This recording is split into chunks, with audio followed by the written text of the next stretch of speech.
ಶಾಂತಿ. ಮಧುರಾತಿ ಮಧುರ ಶಿವ ಪರಮಾತ್ಮ ತಂದೆಯ ಮಧುರ ಮಹಾವಾಕ್ಯವನ್ನು ಕೇಳೋಣ. ಇಂದಿನ ಮುರಳಿಯ ದಿನಾಂಕವಾಗಿದೆ 18/9/2025. ಪ್ರಾತಃ ಮುರಳಿ ಬಾಪ್ತಾದ ಮಧುಬನ್. ಮಧುರ ಮಕ್ಕಳೇ, ಯಾವಾಗ ನೀವು ಹೂಗಳಾಗಿರುವಿರೋ ಆಗ ಈ ಭಾರತವು ಮುಳ್ಳಿನ ಕಾಡಿನಿಂದ ಸಂಪೂರ್ಣ ಹೂದೋಟವಾಗುವುದು. ತಂದೆಯು ನಿಮ್ಮನ್ನು ಹೂಗಳನ್ನಾಗಿ ಮಾಡುತ್ತಾರೆ. ಇಂದಿನ ಪ್ರಶ್ನೆಯಾಗಿದೆ, ಮಂದಿರಕ್ಕೆ ಯೋಗ್ಯರಾಗಲು ಯಾವ ಮಾತುಗಳ ಮೇಲೆ ವಿಶೇಷ ಗಮನ ಕೊಡಬೇಕಾಗಿದೆ? ಉತ್ತರ: ಮಂದಿರಕ್ಕೆ ಪೂಜ್ಯರಾಗಬೇಕೆಂದರೆ ಚಲನೆಯ ಮೇಲೆ ವಿಶೇಷ ಗಮನ ಕೊಡಿ. ಚಲನೆಯು ಬಹಳ ಮಧುರ ಮತ್ತು ರಾಯಲ್ ಆಗಿರಬೇಕು. ಇಷ್ಟು ಮಧುರತೆ ಇರಲಿ, ಅನ್ಯರಿಗೂ ಅದು ಅನುಭೂತಿಯಾಗಲಿ. ಅನೇಕರಿಗೆ ತಂದೆಯ ಪರಿಚಯ ಕೊಡಿ. ತಮ್ಮ ಕಲ್ಯಾಣ ಮಾಡಿಕೊಳ್ಳಲು ಚೆನ್ನಾಗಿ ಪುರುಷಾರ್ಥ ಮಾಡಿ ಸರ್ವಿಸ್ನಲ್ಲಿ ತತ್ಪರರಾಗಿರಿ. ಗೀತೆಯಾಗಿದೆ, ಪ್ರಪಂಚ ಬದಲಾದರೂ ನಾವು ಬದಲಾಗುವುದಿಲ್ಲ. ಓಂ ಶಾಂತಿ. ಆತ್ಮಿಕ ಮಕ್ಕಳು, ತಿಳಿದುಕೊಂಡಿದ್ದೀರಿ, ತಂದೆಯು ಬ್ರಹ್ಮರವರ ಮೂಲಕ ತಿಳಿಸುತ್ತಿದ್ದಾರೆ. ಬ್ರಹ್ಮನ ರಥದ ಮೂಲಕವೇ ತಿಳಿಸುತ್ತಿರುತ್ತಾರೆ. ನಾವು ಈ ಪ್ರತಿಜ್ಞೆ ಮಾಡುತ್ತೇವೆ, ಶ್ರೀಮತದಂತೆ ಈ ಭಾರತ ಭೂಮಿಯನ್ನು ಪತಿತ ಭಾರತದಿಂದ ಪಾವನ ಮಾಡುತ್ತೇವೆ. ವಿಶೇಷವಾಗಿ ಭಾರತ ಮತ್ತು ಇಡೀ ಪ್ರಪಂಚದ ಎಲ್ಲರಿಗೆ ನಾವು ಪತಿತರಿಂದ ಪಾವನರಾಗುವ ಮಾರ್ಗವನ್ನು ತಿಳಿಸುತ್ತೇವೆ. ಇಷ್ಟು ವಿಚಾರಗಳನ್ನು ಪ್ರತಿಯೊಬ್ಬರೂ ತಮ್ಮ ಬುದ್ಧಿಯಲ್ಲಿಡಬೇಕು. ತಂದೆಯು ತಿಳಿಸುತ್ತಾರೆ, ಡ್ರಾಮಾ ಅನುಸಾರ ಯಾವಾಗ ನೀವು ಹೂಗಳಾಗುವಿರೋ, ಯಾವಾಗ ಆ ಸಮಯವು ಬಂದು ಬಿಡುವುದೋ ಆಗ ಸಂಪೂರ್ಣ ಹೂದೋಟವಾಗಿ ಬಿಡುವುದು. ನಿರಾಕಾರನಿಗೆ ಹೂದೋಟದ ಮಾಲೀಕ ಮತ್ತು ಮಾಲಿ ಎಂದು ಹೇಳಲಾಗುತ್ತದೆ. ಮಾಲಿಯೂ ಸಹ ಆತ್ಮ ಆಗಿದ್ದಾರೆ, ಶರೀರವಲ್ಲ. ಮಾಲೀಕ ಸಹ ಆತ್ಮ ಆಗಿದ್ದಾರೆ. ತಂದೆ ತಿಳಿಸುವುದು ಎಂದರೆ ಖಂಡಿತವಾಗಿಯೂ ಶರೀರದ ಮೂಲಕವಲ್ಲವೇ? ಶರೀರದ ಜೊತೆಯೇ ಅವರನ್ನು ಮಾಲಿ ಮತ್ತು ಮಾಲೀಕನೆಂದು ಕರೆಯಲಾಗುತ್ತದೆ. ಯಾರು ಈ ವಿಶ್ವವನ್ನು ಹೂದೋಟವನ್ನಾಗಿ ಮಾಡುತ್ತಾರೆ. ಹೂದೋಟವಾಗಿತ್ತು. ಎಲ್ಲಿ ಈ ದೇವತೆಗಳಿದ್ದರೂ ಅಲ್ಲಿ ಯಾವುದೇ ದುಃಖವಿರಲಿಲ್ಲ. ಇಲ್ಲಿ ಮುಳ್ಳುಗಳ ಕಾಡಿನಲ್ಲಂತೂ ಬಹಳ ದುಃಖವಿದೆ. ರಾವಣ ರಾಜ್ಯದಲ್ಲಿ ಮುಳ್ಳುಗಳ ಕಾಡಾಗಿದೆ. ಯಾರೂ ಕೂಡಲೇ ಹೂವಾಗಿ ಬಿಡುವುದಿಲ್ಲ. ದೇವತೆಗಳ ಮುಂದೆ ಹೋಗಿ ನಾವು ಜನ್ಮ ಜನ್ಮಾಂತರದ ಪಾಪಿಗಳಾಗಿದ್ದೇವೆ, ಅಜಮಿಳನಂತವರಾಗಿದ್ದೇವೆಂದು ಹೇಳುತ್ತಾರೆ. ಬಂದು ನಮ್ಮನ್ನು ಪುಣ್ಯಾತ್ಮರನ್ನಾಗಿ ಮಾಡಿ ಎಂದು ಪ್ರಾರ್ಥನೆ ಮಾಡುತ್ತಾರೆ. ಅಜಮಿಳರಾಗಿದ್ದೇವೆ ಎಂದು ಹೇಳುತ್ತಾರೆ. ಬಂದು ನಮ್ಮನ್ನು ಪುಣ್ಯಾತ್ಮರನ್ನಾಗಿ ಮಾಡಿ ಎಂದು ಪ್ರಾರ್ಥನೆ ಮಾಡುತ್ತಾರೆ. ನಾವೀಗ ಪಾಪಾತ್ಮರಾಗಿದ್ದೇವೆ, ಯಾವುದೋ ಸಮಯದಲ್ಲಿ ಪುಣ್ಯಾತ್ಮರಾಗಿದ್ದೆವು ಎಂಬುದನ್ನು ತಿಳಿಯುತ್ತಾರೆ. ಈಗ ಈ ಪ್ರಪಂಚದಲ್ಲಿ ಪುಣ್ಯಾತ್ಮರ ಕೇವಲ ಚಿತ್ರಗಳಿವೆ, ರಾಜಧಾನಿಯ ಮುಖ್ಯಸ್ಥರ ಚಿತ್ರಗಳಿವೆ ಮತ್ತು ಅವರನ್ನು ಈ ರೀತಿ ಮಾಡುವವರು ನಿರಾಕಾರ ಶಿವನಾಗಿದ್ದಾರೆ. ಅವರ ಚಿತ್ರವಿದೆಯಷ್ಟೇ, ಮತ್ಯಾವುದೇ ಚಿತ್ರವಿಲ್ಲ. ಇದರಲ್ಲಿಯೂ ಶಿವನ ದೊಡ್ಡ ಲಿಂಗವನ್ನಾಗಿ ಮಾಡಿ ತೋರಿಸುತ್ತಾರೆ. ಆತ್ಮವು ನಕ್ಷತ್ರ ಸಮಾನವಾಗಿದೆ ಎಂದು ಹೇಳುತ್ತಾರೆ. ಅಂದ ಮೇಲೆ ಆತ್ಮದ ತಂದೆಯು ಅದೇ ರೀತಿ ಇರಬೇಕಲ್ಲವೇ? ಆದರೆ ಅವರ ಪೂರ್ಣ ಪರಿಚಯವಿಲ್ಲ. ವಿಶ್ವದಲ್ಲಿ ಈ ಲಕ್ಷ್ಮೀನಾರಾಯಣರ ರಾಜ್ಯವಿತ್ತು. ಈ ದೇವತೆಗಳನ್ನು ಕುರಿತು ಎಲ್ಲಿಯೂ ನಿಂದನೆಯ ಮಾತುಗಳನ್ನು ಬರೆದಿಲ್ಲ. ಆದರೆ ಕೃಷ್ಣನನ್ನು ಮಾತ್ರ ಕೆಲವೊಮ್ಮೆ ದ್ವಾಪರದಲ್ಲಿಯೂ ಕೆಲವೊಮ್ಮೆ ಇನ್ನೊಂದು ಕಡೆ ತೆಗೆದುಕೊಂಡು ಹೋಗುತ್ತಾರೆ. ಲಕ್ಷ್ಮೀನಾರಾಯಣರಂತೂ ಸ್ವರ್ಗದ ಮಾಲೀಕರಾಗಿದ್ದರೆಂದು ಎಲ್ಲರೂ ಹೇಳುತ್ತಾರೆ. ಇದು ನಿಮ್ಮ ಗುರಿ ಧ್ಯೇಯವಾಗಿದೆ. ರಾಧೆ ಕೃಷ್ಣರು ಯಾರೆಂಬುದರಲ್ಲಿ ಮನುಷ್ಯರು ಬಹಳ ಗೊಂದಲಕ್ಕೊಳಗಾಗಿದ್ದಾರೆ. ಏನನ್ನೂ ತಿಳಿದುಕೊಳ್ಳುವುದಿಲ್ಲ. ಯಾರು ತಂದೆಯ ಮೂಲಕ ತಿಳಿದುಕೊಳ್ಳುವರೋ ಅವರೇ ತಿಳಿಸುವುದಕ್ಕೂ ಯೋಗ್ಯರಾಗುತ್ತಾರೆ. ಇಲ್ಲವಾದರೆ ಯೋಗ್ಯರಾಗಲು ಸಾಧ್ಯವಿಲ್ಲ. ದೈವಿ ಗುಣಗಳನ್ನು ಧಾರಣೆ ಮಾಡಲು ಸಾಧ್ಯವಿಲ್ಲ.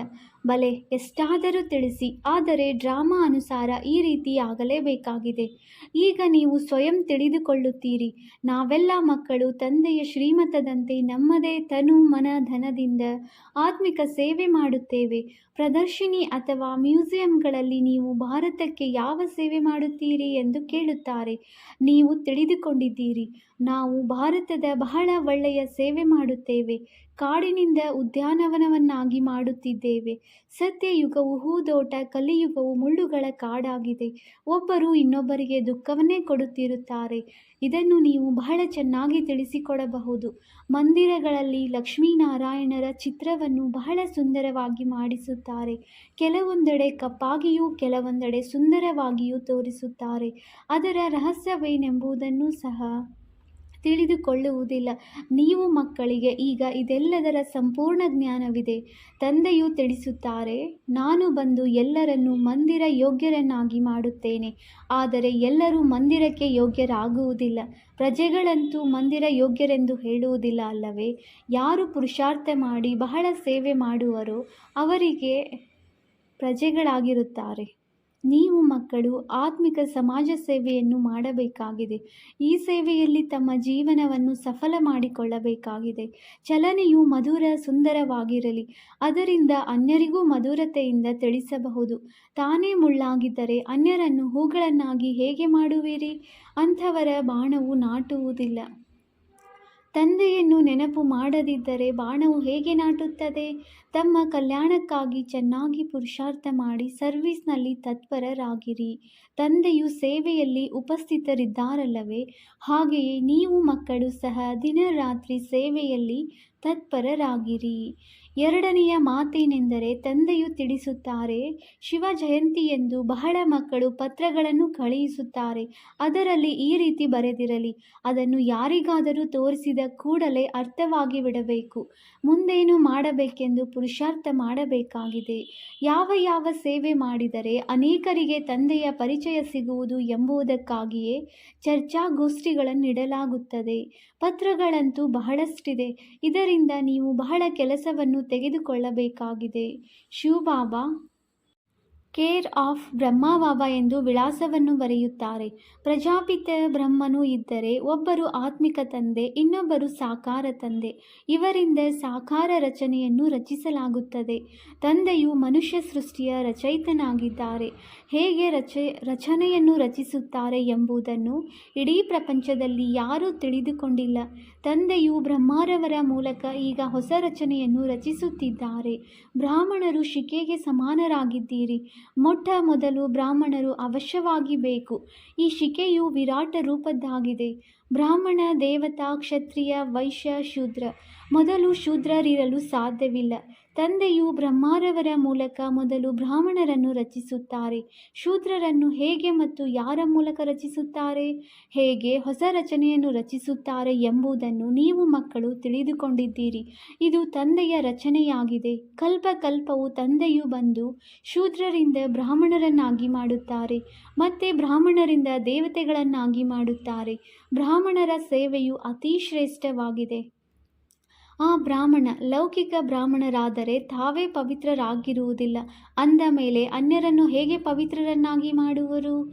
ಯಾವುದೇ ಸನ್ಯಾಸಿಗಳಿಗೆ ಎಂದೂ ಶ್ರೀರಕ್ಷೆಯನ್ನು ಕಟ್ಟುವುದಿಲ್ಲ. ಏಕೆಂದರೆ ನಾವಂತೂ ಪವಿತ್ರರಾಗಿಯೇ ಇದ್ದೇವೆ. ನೀವು ತಮ್ಮ ಮುಖವನ್ನು ನೋಡಿಕೊಳ್ಳಿ ಎಂದು ಸನ್ಯಾಸಿಗಳು ಹೇಳಿಬಿಡುತ್ತಾರೆ. ನೀವು ಮಕ್ಕಳು ಸಹ ಯಾರಿಂದಲೂ ಶ್ರೀರಕ್ಷೆಯನ್ನು ಕಟ್ಟಿಸಿಕೊಳ್ಳಬಾರದು. ಪ್ರಪಂಚದಲ್ಲಂತೂ ಎಲ್ಲರೂ ಒಬ್ಬರು ಇನ್ನೊಬ್ಬರಿಗೆ ಶ್ರೀರಕ್ಷೆಯನ್ನು ಕಟ್ಟುತ್ತಾರೆ. ಸಹೋದರಿಯು ಸಹೋದರನಿಗೆ ಕಟ್ಟುತ್ತಾಳೆ. ಈ ಪದ್ಧತಿಯು ಈಗ ಹೊರಬಂದಿದೆ. ನೀವೀಗ ಶೂದ್ರರಿಂದ ಬ್ರಾಹ್ಮಣರಾಗಲು ಪುರುಷಾರ್ಥ ಮಾಡುತ್ತೀರಿ. ಸ್ತ್ರೀ ಪುರುಷರಿಬ್ಬರು ಪವಿತ್ರತೆಯ ಪ್ರತಿಜ್ಞೆ ಮಾಡುತ್ತಾರೆ. ನಾವು ಹೇಗೆ ತಂದೆಯ ಶ್ರೀಮತದಿಂದ ಪವಿತ್ರರಾಗಿರುತ್ತೇವೆ ಎಂಬುದನ್ನು ಇಬ್ಬರೂ ತಿಳಿಸಬೇಕಾಗಿದೆ. ಅಂತ್ಯದವರೆಗೂ ಈ ಕಾಮವಿಕಾರದ ಮೇಲೆ ಗೆಲ್ಲುತ್ತಿದ್ದರೆ ಪವಿತ್ರ ಪ್ರಪಂಚದ ಮಾಲೀಕರಾಗುತ್ತೀರಿ. ಸತ್ಯಯುಗಕ್ಕೆ ಪವಿತ್ರ ಪ್ರಪಂಚವೆಂದು ಹೇಳಲಾಗುತ್ತದೆ. ನೀವೆಲ್ಲರೂ ಪವಿತ್ರರಾಗಿದ್ದೀರಿ. ವಿಕಾರದಲ್ಲಿ ಬೀಳುವವರಿಗೆ ಶ್ರೀರಕ್ಷೆಯನ್ನು ಕಟ್ಟಿರಿ. ಪ್ರತಿಜ್ಞೆ ಮಾಡಿ ಮತ್ತೆ ಪತಿತರಾದರೆ ನೀವು ಹೇಳಿ, ನೀವು ಶ್ರೀರಕ್ಷೆಯನ್ನು ಕಟ್ಟಿಸಿಕೊಳ್ಳಲು ಬಂದಿದ್ದೀರಿ. ಮತ್ತೇನಾಯಿತು? ಆಗ ಮಾಯೆಯಿಂದ ಸೋಲನ್ನು ಅನುಭವಿಸಿದೆವೆಂದು ಹೇಳುತ್ತಾರೆ. ಇದು ಯುದ್ಧದ ಮೈದಾನವಾಗಿದೆ. ವಿಕಾರವು ದೊಡ್ಡ ಶತ್ರುವಾಗಿದೆ. ಇದರ ಮೇಲೆ ಗೆಲ್ಲುವುದರಿಂದಲೇ ಜಗಜ್ಜೀತರು ಅರ್ಥಾತ್ ರಾಜರಾಣಿಯರಾಗಬೇಕಾಗಿದೆ. ಪ್ರಜೆಗಳಿಗೆ ಜಗಜ್ಜೀತರೆಂದು ಹೇಳುವುದಿಲ್ಲ. ರಾಜರಾಣಿಯರೇ ಪರಿಶ್ರಮ ಪಡುತ್ತಾರಲ್ಲವೇ? ನಾವಂತೂ ಲಕ್ಷ್ಮೀನಾರಾಯಣರಾಗುತ್ತೇವೆಂದು ಹೇಳುತ್ತಾರೆ. ಅವರು ಮತ್ತೆ ರಾಮ ಸೀತೆಯರೂ ಆಗುತ್ತಾರೆ. ಲಕ್ಷ್ಮೀನಾರಾಯಣರ ನಂತರ ಅವರ ಸಿಂಹಾಸನವನ್ನು ಅವರ ಮಕ್ಕಳೇ ಅಲಂಕರಿಸುತ್ತಾರೆ. ಆ ಲಕ್ಷ್ಮೀನಾರಾಯಣರು ಮತ್ತೆ ಇನ್ನೊಂದು ಜನ್ಮದಲ್ಲಿ ಕೆಳಗೆ ಬಂದು ಬಿಡುತ್ತಾರೆ. ಭಿನ್ನ ನಾಮರೂಪದಿಂದ ಸಿಂಹಾಸನವೂ ಸಿಗುತ್ತದೆ. ಆದ್ದರಿಂದ ಮೊದಲನೇ ಸಂಖ್ಯೆಯು ಎಣಿಕೆಗೆ ಬರುವುದು. ಪುನರ್ಜನ್ಮವನ್ನಂತೂ ತೆಗೆದುಕೊಳ್ಳುತ್ತಾರಲ್ಲವೇ? ಮಗು ಸಿಂಹಾಸನದ ಮೇಲೆ ಕುಳಿತುಕೊಂಡರೆ ಅವರು ಎರಡನೇ ದರ್ಜೆಯವರಾದರು. ಕೆಳಗಿನವರು ಮೇಲೆ, ಮೇಲಿನವರು ಕೆಳಗೆ ಬರುವರು. ಈಗ ಮಕ್ಕಳು ಇಷ್ಟು ಶ್ರೇಷ್ಠರಾಗಬೇಕೆಂದರೆ ಸೇವೆಯಲ್ಲಿ ತೊಡಗಿರಿ. ಪವಿತ್ರರಾಗುವುದು ಬಹಳ ಅವಶ್ಯಕತೆ ಇದೆ. ತಂದೆಯು ತಿಳಿಸುತ್ತಾರೆ, ನಾನು ಪವಿತ್ರ ಪ್ರಪಂಚವನ್ನಾಗಿ ಮಾಡುತ್ತೇನೆ. ಕೆಲವರು ಮಾತ್ರವೇ ಒಳ್ಳೆಯ ಪುರುಷಾರ್ಥ ಮಾಡುತ್ತಾರೆ. ಇಡೀ ಪ್ರಪಂಚವಂತೂ ಪವಿತ್ರವಾಗಿ ಬಿಡುತ್ತದೆ. ನಿಮಗಾಗಿ ತಂದೆಯು ಸ್ವರ್ಗದ ಸ್ಥಾಪನೆ ಮಾಡುತ್ತಾರೆ. ಈ ಆಟವು ಮಾಡಲ್ಪಟ್ಟಿದೆ. ಇದು ಡ್ರಾಮಾ ಅನುಸಾರ ಆಗಲೇಬೇಕಾಗಿದೆ. ನೀವು ಪವಿತ್ರರಾಗಿ ಬಿಟ್ಟರೆ ವಿನಾಶವು ಆರಂಭವಾಗುತ್ತದೆ, ಸತ್ಯಯುಗದ ಸ್ಥಾಪನೆಯಾಗುತ್ತದೆ. ನಾಟಕವನ್ನಂತೂ ನೀವು ತಿಳಿದುಕೊಳ್ಳುತ್ತೀರಿ. ಸತ್ಯಯುಗದಲ್ಲಿ ದೇವತೆಗಳ ರಾಜ್ಯವಿತ್ತು, ಈಗಿಲ್ಲ, ಪುನಃ ಬರುವುದು. ನೀವು ಆತ್ಮಿಕ ಸೇನಾದಳವಾಗಿದ್ದೀರಿ. ನೀವು ಪಂಚವಿಕಾರಗಳ ಮೇಲೆ ಜಯಗಳಿಸಿ ಜಗಜ್ಜೀತರಾಗುವವರಿದ್ದೀರಿ. ಜನ್ಮ ಜನ್ಮಾಂತರ ಪಾಪಗಳನ್ನು ಕಳೆಯಲು ತಂದೆಯು ಯುಕ್ತಿಗಳನ್ನು ತಿಳಿಸುತ್ತಾರೆ. ತಂದೆಯು ಒಂದೇ ಬಾರಿ ಬಂದು ಯುಕ್ತಿಯನ್ನು ತಿಳಿಸುತ್ತಾರೆ. ರಾಜಧಾನಿಯು ಸ್ಥಾಪನೆಯಾಗುವವರೆಗೆ ವಿನಾಶವಾಗುವುದಿಲ್ಲ. ನೀವು ಬಹಳ ಗುಪ್ತ ಯೋಧರಾಗಿದ್ದೀರಿ. ಕಲಿಯುಗದ ನಂತರ ಸತ್ಯಯುಗವಾಗುವುದು ಮತ್ತು ಸತ್ಯಯುಗದಲ್ಲೆಂದೂ ಕಲಹಗಳು ಆಗುವುದಿಲ್ಲ. ಮಕ್ಕಳಿಗೆ ತಿಳಿದಿದೆ, ಎಲ್ಲ ಆತ್ಮಗಳು ಯಾರೆಲ್ಲ ಪಾತ್ರವನ್ನು ಅಭಿನಯಿಸುತ್ತಾರೆಯೋ ಎಲ್ಲರದೂ ನಿಗದಿಯಾಗಿದೆ. ಹೇಗೆ ಕೈಗೊಂಬೆಗಳಿರುತ್ತವೆಯಲ್ಲವೇ ಹಾಗೆಯೇ ನರ್ತಿಸುತ್ತಿರುತ್ತಾರೆ. ಇದು ನಾಟಕವಾಗಿದೆ. ಈ ನಾಟಕದಲ್ಲಿ ಪ್ರತಿಯೊಬ್ಬರ ಪಾತ್ರವಿದೆ. ಪಾತ್ರವನ್ನು ಅಭಿನಯಿಸುತ್ತಾ ನೀವು ತಮೋಪ್ರಧಾನರಾಗಿದ್ದೀರಿ. ನೀವೀಗ ಮತ್ತೆ ಮೇಲೆ ಹೋಗುತ್ತೀರಿ, ಸತೋಪ್ರಧಾನರಾಗುತ್ತೀರಿ. ಜ್ಞಾನವು ಸೆಕೆಂಡಿನದಾಗಿದೆ. ಸತೋಪ್ರಧಾನರಾಗುತ್ತೀರಿ, ಮತ್ತೆ ಇಳಿಯುತ್ತಾ ತಮೋಪ್ರಧಾನರಾಗುತ್ತೀರಿ. ತಂದೆಯು ಪುನಃ ಮೇಲೆ ಕರೆದುಕೊಂಡು ಹೋಗುತ್ತಾರೆ. ವಾಸ್ತವದಲ್ಲಿ ಆ ಮೀನುಗಳು ಗಾಳಕ್ಕೆ ಸಿಕ್ಕಿ ಹಾಕಿಕೊಳ್ಳುತ್ತವೆ. ಹಾಗೆಯೇ ಈ ಮನುಷ್ಯರನ್ನೂ ಹಾಕಬೇಕು. ಹೀಗೆ ಇಳಿಯುವ ಕಲೆ ಮತ್ತು ಏರುವ ಕಲೆಯಾಗುತ್ತದೆ.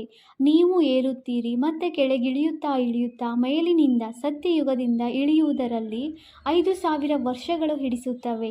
ಈ 84 ಜನ್ಮಗಳ ಚಕ್ರವು ನಿಮ್ಮ ಬುದ್ಧಿಯಲ್ಲಿದೆ. ಇಳಿಯುವ ಕಲೆ ಮತ್ತು ಏರುವ ಕಲೆಯ ರಹಸ್ಯವನ್ನು ತಂದೆಯೇ ತಿಳಿಸಿದ್ದಾರೆ.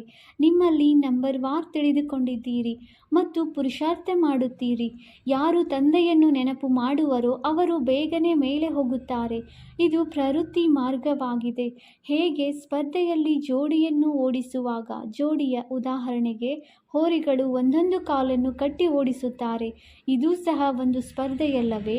ಯಾರಿಗಾದರೂ ಅಭ್ಯಾಸವಿಲ್ಲವೆಂದರೆ ಕೆಳಗೆ ಬೀಳುತ್ತಾರೆ. ಇಲ್ಲಿಯೂ ಸಹ ಅದೇ ರೀತಿಯಾಗುತ್ತದೆ. ಒಬ್ಬರು ಮುಂದುವರಿಯುತ್ತಾರೆ, ಆಗ ಇನ್ನೊಬ್ಬರು ತಡೆಯುತ್ತಾರೆಂದರೆ ಅಲ್ಲಿ ಒಬ್ಬರು ಕೆಳಗೆ ಬೀಳುತ್ತಾರೆ. ತಂದೆಗೆ ಆಶ್ಚರ್ಯವಾಗುತ್ತದೆ. ವೃದ್ಧರಲ್ಲಿಯೂ ಕಾಮದ ಬೆಂಕಿಯು ಹತ್ತಿಕೊಂಡರೆ ಅವರು ಸಹ ಕೆಳಗೆ ಬೀಳುತ್ತಾರೆ. ಬೇರೆಯವರು ಬೆಳೆಸಿದರು ಎಂದಲ್ಲ, ಬೀಳುವುದು ಬೀಳದಿರುವುದು ತನ್ನ ಕೈಯಲ್ಲಿರುತ್ತದೆ. ಯಾರಾದರೂ ಪೆಟ್ಟನ್ನು ಕೊಡುತ್ತಾರೆ. ನಾವು ಬೀಳುವುದಾದರೆ ನಾವೇಕೆ ಬೀಳಬೇಕು? ಏನೇ ಆಗಲಿ ಬಿಡಿ, ನಾವು ಬೀಳುವುದಿಲ್ಲ. ಬಿದ್ದರೆ ಎಲ್ಲವೂ ಸಮಾಪ್ತಿಯಾಗುತ್ತದೆ. ಬಹಳ ದೊಡ್ಡ ಪೆಟ್ಟು ಬೀಳುತ್ತದೆ, ಮೂಳೆಗಳು ಮುರಿಯುತ್ತವೆ. ನಂತರ ಬಹಳ ಪಶ್ಚಾತ್ತಾಪ ಪಡುತ್ತಾರೆ. ತಂದೆಯು ಭಿನ್ನ ಭಿನ್ನ ಪ್ರಕಾರವಾಗಿ ತಿಳಿಸುತ್ತಿರುತ್ತಾರೆ. ಇದನ್ನು ಸಹ ತಿಳಿಸಿದರು. ಶಿವ ಜಯಂತಿಯಂದು ಇಂತಹ ಪತ್ರಗಳನ್ನು ಬರೆಯಬೇಕು. ಅದನ್ನು ಮನುಷ್ಯರು ಓದಿದ ಕೂಡಲೇ ಅರ್ಥವಾಗಬೇಕು. ವಿಚಾರಸಾಗರ ಮಂಥನ ಮಾಡಲು ತಂದೆಯು ಸಮಯ ಕೊಡುತ್ತಾರೆ.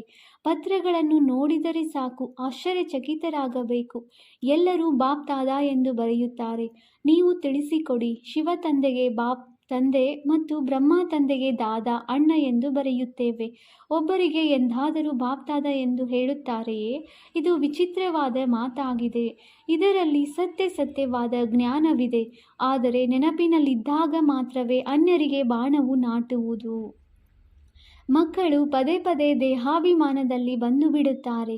ಆದ್ದರಿಂದ ತಂದೆಯು ತಿಳಿಸುತ್ತಾರೆ, ಆತ್ಮಾಭಿಮಾನಿಗಳಾಗಿ. ಆತ್ಮವೇ ಶರೀರವನ್ನು ಧಾರಣೆ ಮಾಡಿ ಪಾತ್ರವನ್ನು ಅಭಿನಯಿಸುತ್ತದೆ. ಯಾರಾದರೂ ಮರಣ ಹೊಂದಿದರೂ ಸಹ ಯಾವುದೇ ಸಂಕಲ್ಪವಿಲ್ಲ. ಆತ್ಮದಲ್ಲಿ ಯಾವ ಪಾತ್ರವು ನಿಗದಿಯಾಗಿದೆ ಅದನ್ನು ನಾವು ಸಾಕ್ಷಿಯಾಗಿ ನೋಡುತ್ತೇವೆ. ಅವರು ಒಂದು ಶರೀರವನ್ನು ಬಿಟ್ಟು ಇನ್ನೊಂದನ್ನು ತೆಗೆದುಕೊಂಡು ಅಭಿನಯಿಸಬೇಕಾಗಿದೆ. ಇದರಲ್ಲಿ ನಾವೇನು ಮಾಡಲು ಸಾಧ್ಯ? ಈ ಜ್ಞಾನವೂ ಸಹ ನಂಬರ್ವಾರ್ ನಿಮ್ಮ ಬುದ್ಧಿಯಲ್ಲಿದೆ. ಕೆಲವರ ಬುದ್ಧಿಯಲ್ಲಿ ನಿಲ್ಲುವುದೇ ಇಲ್ಲ. ಆದ್ದರಿಂದ ಯಾರಿಗೂ ತಿಳಿಸುವುದಿಲ್ಲ. ಆತ್ಮವು ಸಂಪೂರ್ಣ ಕಾದ ಹಂಚಿನ ತರಹ ತಮೋಪ್ರಧಾನ ಪತಿತವಾಗಿದೆ. ಅದರ ಮೇಲೆ ಜ್ಞಾನಾಮೃತವನ್ನು ಹಾಕಿದರೂ ಸಹ ಅದು ನಿಲ್ಲುವುದಿಲ್ಲ. ಯಾರು ಬಹಳ ಭಕ್ತಿ ಮಾಡಿದ್ದಾರೆಯೋ ಅವರಿಗೆ ಬಾಣವು ನಾಟುವುದು, ತಕ್ಷಣ ಧಾರಣೆಯಾಗುವುದು. ಲೆಕ್ಕವೇ ಈ ರೀತಿ ಆಶ್ಚರ್ಯಕರವಾಗಿದೆ. ನಂಬರ್ 1 ಪಾವನರೇ ನಂತರ ಪತಿತರಾಗುತ್ತಾರೆ. ಇವು ಸಹ ಎಷ್ಟೊಂದು ತಿಳಿದುಕೊಳ್ಳುವ ಮಾತುಗಳಾಗಿವೆ. ಯಾರ ಅದೃಷ್ಟದಲ್ಲಿ ಇಲ್ಲವೋ ಅವರು ವಿದ್ಯೆಯನ್ನೇ ಬಿಟ್ಟು ಬಿಡುತ್ತಾರೆ. ಒಂದು ವೇಳೆ ಬಾಲ್ಯದಲ್ಲಿಯೇ ಜ್ಞಾನದಲ್ಲಿ ತೊಡಗಿಬಿಟ್ಟರೆ ಧಾರಣೆಯಾಗುತ್ತಾ ಹೋಗುವುದು. ಇವರು ಬಹಳ ಭಕ್ತಿ ಮಾಡಿದ್ದಾರೆಂದು ತಿಳಿಯುತ್ತಾರೆ, ಬಹಳ ಬುದ್ಧಿವಂತರಾಗಲಿ ಎಂದು ತಿಳಿಯುತ್ತಾರೆ. ಏಕೆಂದರೆ ಕರ್ಮೇಂದ್ರಿಯಗಳು ದೊಡ್ಡದಾದರೆ ಮತ್ತೆ ತಿಳುವಳಿಕೆಯೂ ಹೆಚ್ಚಾಗುತ್ತದೆ. ಲೌಕಿಕ ಮತ್ತು ಅಲೌಕಿಕ ಎರಡೂ ಕಡೆ ಗಮನ ಹೋಗುವುದರಿಂದ ಮತ್ತೆ ಅಷ್ಟು ಪ್ರಭಾವವಿರುವುದಿಲ್ಲ, ಹೊರಟು ಹೋಗುತ್ತದೆ. ಇದು ಈಶ್ವರೀಯ ವಿದ್ಯೆಯಾಗಿದೆ. ಅಂತರವಿದೆ, ಆದರೆ ಆ ಪ್ರೀತಿಯೂ ಬೇಕಲ್ಲವೇ? ಒಳ್ಳೆಯದು. ಮಧುರಾತಿ ಮಧುರ ಅಗಲಿ ಹೋಗಿ ಮರಳಿ ಸಿಕ್ಕಿರುವ ಮಕ್ಕಳ ಪ್ರತಿ ಮಾತಾಪಿತ ಬಾಪ್ದಾದಾರವರ ನೆನಪು, ಪ್ರೀತಿ ಹಾಗೂ ಸುಪ್ರಭಾತ. ಆತ್ಮಿಕ ಮಕ್ಕಳಿಗೆ ಆತ್ಮಿಕ ತಂದೆಯ ನಮಸ್ತೆ. ನಾವು ಆತ್ಮಿಕ ಮಕ್ಕಳಿಂದ ಆತ್ಮಿಕ ತಂದೆಗೆ ನೆನಪು, ಪ್ರೀತಿ ಹಾಗೂ ನಮಸ್ತೆ ನಮಸ್ತೆ ನಮಸ್ತೆ. ಧಾರಣೆಗಾಗಿ ಮುಖ್ಯ ಸಾರ. ಪಾಯಿಂಟ್ ನಂಬರ್ 1, ಆತ್ಮೀಯ ಸೈನಿಕರಾಗಿ ಪಂಚವಿಕಾರಗಳ ಮೇಲೆ ಜಯ ಗಳಿಸಬೇಕಾಗಿದೆ. ಅವಶ್ಯವಾಗಿ ಪವಿತ್ರರಾಗಬೇಕಾಗಿದೆ. ಶ್ರೀಮತದನುಸಾರ ಭಾರತವನ್ನು ಪಾವನಗೊಳಿಸುವ ಸೇವೆ ಮಾಡಬೇಕಾಗಿದೆ. ಧಾರಣೆಯ 2ನೇ ಪಾಯಿಂಟ್ ಏನು ಹೇಳ್ತಾರೆ ನೋಡೋಣವಾ? ಈ ಬೇಹದ್ದಿನ ನಾಟಕದಲ್ಲಿ ಪ್ರತಿ ಪಾತ್ರವನ್ನು ಆತ್ಮಾಭಿಮಾನಿಯಾಗಿ ಅಭಿನಯಿಸಬೇಕಾಗಿದೆ. ದೇಹಾಭಿಮಾನದಲ್ಲೆಂದೂ ಬರಬಾರದು. ಸಾಕ್ಷಿಯಾಗಿ ಪ್ರತಿಯೊಬ್ಬ ಪಾತ್ರಧಾರಿಯ ಪಾತ್ರವನ್ನು ನೋಡಬೇಕಾಗಿದೆ. ವರದಾನ: ಸದಾ ಖುಷಿ ಹಾಗೂ ಮೋಜಿನ ಸ್ಥಿತಿಯಲ್ಲಿರುವ ಕಂಬೈನ್ಡ್ ಸ್ವರೂಪದ ಅನುಭವಿ ಭವ. ಬಾಪ್ದಾದಾರವರು ಮಕ್ಕಳಿಗೆ ಸದಾ ಹೇಳುತ್ತಾರೆ, ಮಕ್ಕಳೇ, ತಂದೆಯ ಕೈಯಲ್ಲಿ ಕೈ ಕೊಟ್ಟು ನಡೆಯಿರಿ, ಒಂಟಿಯಾಗಿ ನಡೆಯದಿರಿ. ಒಂಟಿಯಾಗಿ ನಡೆಯುವುದರಿಂದ ಕೆಲವೊಮ್ಮೆ ಬೋರ್ ಆಗಿ ಬಿಡುತ್ತೀರಿ, ಕೆಲವೊಮ್ಮೆ ಯಾರದಾದರೂ ದೃಷ್ಟಿ ಬೀಳುತ್ತದೆ. ತಂದೆಯ ಜೊತೆ ಕಂಬೈನ್ಡ್ ಆಗಿದ್ದೇನೆ, ಈ ಸ್ವರೂಪದ ಅನುಭವ ಮಾಡುತ್ತೀರೆಂದರೆ ಎಂದಿಗೂ ಮಾಯೆಯ ಕಣ್ಣು ಬೀಳುವುದಿಲ್ಲ ಮತ್ತು ಜೊತೆಯ ಅನುಭವವಾಗಿರುವ ಕಾರಣದಿಂದ ಖುಷಿಯ ಮೋಜಿನಲ್ಲಿ ತಿನ್ನುತ್ತಾ ನಡೆಯುತ್ತಾ ಮೋಜನ್ನು ಆಚರಿಸುತ್ತೀರಿ. ಮೋಸ ಹಾಗೂ ದುಃಖ ಕೊಡುವ ಸಂಬಂಧಗಳಲ್ಲಿ ಸಿಲುಕುವುದರಿಂದಲೂ ಪಾರಾಗಿ ಬಿಡುತ್ತೀರಿ. ಸ್ಲೋಗನ್: ಯೋಗವೆಂಬ ಕವಚವನ್ನು ಧರಿಸುತ್ತೀರೆಂದರೆ ಮಾಯೆಯೆಂಬ ಶತ್ರುವಿನ ಯುದ್ಧವಾಗುವುದಿಲ್ಲ. ಅವ್ಯಕ್ತ ಸೂಚನೆ: ಈಗ ಲಗನ್ನಿನ ಪ್ರೀತಿಯ ಅಗ್ನಿಯನ್ನು ಪ್ರಜ್ವಲಿತಗೊಳಿಸಿ ಯೋಗವನ್ನು ಜ್ವಾಲಾರೂಪವನ್ನಾಗಿ ಮಾಡಿ. ಹೇಗೆ ದುಃಖಿ ಆತ್ಮಗಳ ಮನಸ್ಸಿನಲ್ಲಿ ಈ ಶಬ್ದ ಶುರುವಾಗಿದೆ, ಈಗ ವಿನಾಶವಾಗಲಿ. ಅದರಂತೆ ತಾವು ವಿಶ್ವ ಕಲ್ಯಾಣಕಾರಿ ಆತ್ಮರ ಮನಸ್ಸಿನಲ್ಲಿ ಈ ಸಂಕಲ್ಪ ಉತ್ಪನ್ನವಾಗಲಿ. ಈಗ ಬೇಗ ಸರ್ವರ ಕಲ್ಯಾಣವಾದಾಗಲೇ ಸಮಾಪ್ತಿಯಾಗುತ್ತದೆ. ವಿನಾಶಕಾರಿಗಳೇ ಕಲ್ಯಾಣಕಾರಿ ಆತ್ಮರ ಸಂಕಲ್ಪದ ಸೂಚನೆ ಬೇಕು. ಅದಕ್ಕಾಗಿ ತಮ್ಮ ಎವ್ವರಡಿಯಾಗಿರುವ ಶಕ್ತಿಶಾಲಿ ಸಂಕಲ್ಪದಿಂದ ಜ್ವಾಲಾರೂಪ ಯೋಗದ ಮೂಲಕ ವಿನಾಶ ಜ್ವಾಲೆಯನ್ನು ತೀವ್ರ ಮಾಡಿ. ಓಂ ಶಾಂತಿ.